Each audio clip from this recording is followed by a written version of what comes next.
सर्वांना नमस्कार। आज हनुमान जयंतीच्या खूप खूप शुभेच्छा। आज मी प्रसादासाठी बनवत आहे केशराचा शिरा। त्यासाठी मी दुधामध्ये थोडंसं केशर आणि थोडंसं वेलची पावडर घालून छानशी उकळवून घेत आहे, जिथपर्यंत की केशराला सुंदर कलर येत नाही। केशराला कलर आणण्यासाठी 2 ते 3 प्रकार आहेत। थंड किंवा कोमट पाण्यामध्ये किंवा थंड किंवा कोमट दुधामध्ये सुद्धा अर्धा ते 1 तासभर ठेवून दिलेले केशर असाच कलर देऊ शकते। केशर दुधाला किंवा पाण्यालाही केशरी नाही पिवळाच कलर देते। तर असा सुंदर गाढा कलर झाल्यावर तुम्ही गॅस बंद करून हे दूध तयार ठेवू शकता। तर याच मापाने मी प्लेटमध्ये रवा मोजून ठेवलेला आहे। त्याचबरोबर मी थोडेसे ड्राय फ्रूट्स पण घेतलेले आहेत।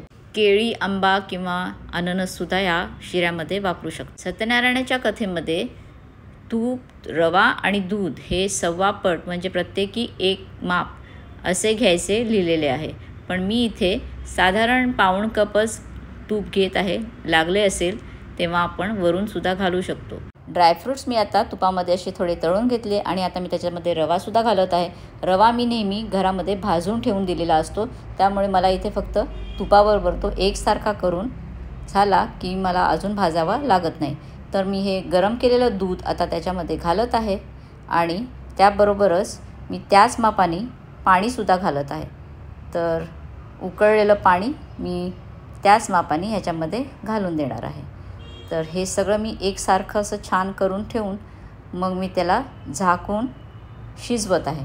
हा असा एकसारखा करून 5-1 मिनटं झाकलेला शिरा उघडून मी आता बघत आहे। पाणी कंप्लीट आटल्यावर त्याच मापाने मी साखर घालून त्याला परत अगदी साखर मिक्स करून परत एक थोडा वेळ मी झाकून ठेवलं। साखर आणि थोडंसं चवीपुरतं घातलेलं मीठ हे सर्व व्यवस्थित विरघळल्यावर हा प्रसादासाठी तयार आहे।